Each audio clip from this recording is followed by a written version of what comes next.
नमस्कार YouTube family, cook with Sonali मराठीजमध्ये तुम्हा सर्वांचे खूप खूप मनापासून स्वागत।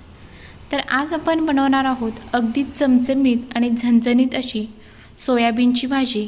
तुम्ही इथे पाहू शकता, दिसायला अगदी सुरेख दिसते, चवीला तर अप्रतिम लागते। अगदी सोयाबीनला बघून नाक मुरडणारे सुद्धा आवडीने मागून मागून खातील। चला त्या रेसिपीला सुरुवात करूया। सुरुवातीला आपण याचा मसाला बनवून घ्यायचा आहे।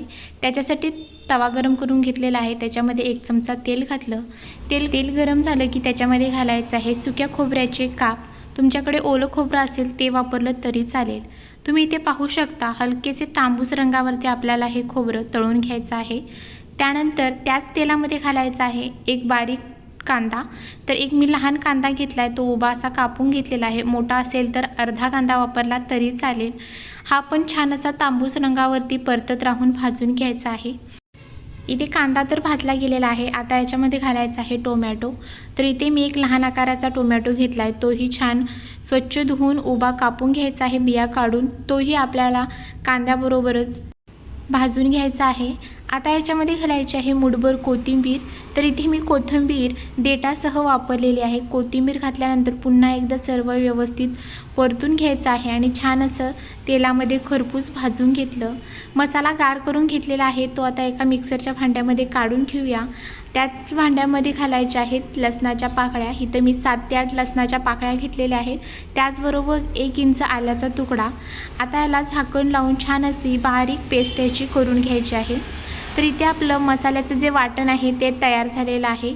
गॅसवरती कढई गरम करून घेतली। कढई गरम झाली, त्याच्यामध्ये घालायचं आहे तेल गरम झाले की घालायची आहे मोहरी तडतडल्यानंतर इथे घातलेलं आहे जिरे। त्याचबरोबर घालायचं आहे चिमूटभर हिंग आणि त्याचबरोबर घालायचे आहेत कढीपत्त्याची पाने।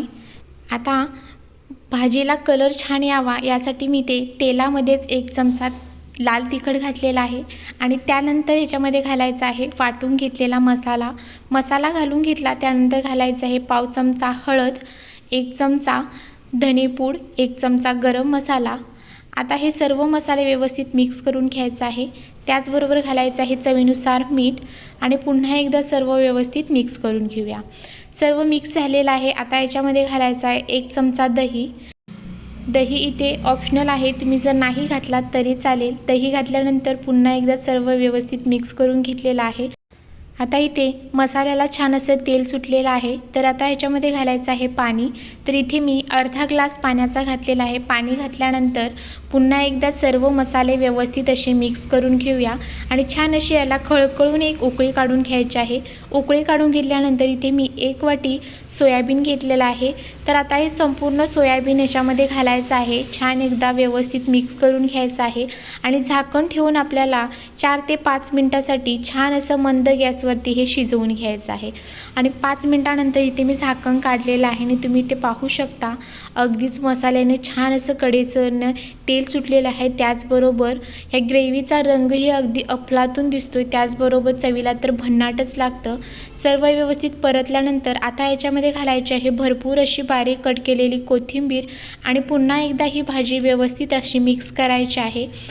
तर इथे आपली घरच्या घरी चमचमीत आणि झणझणीत अशी सोयाबीनची भाजी तयार झालेली आहे।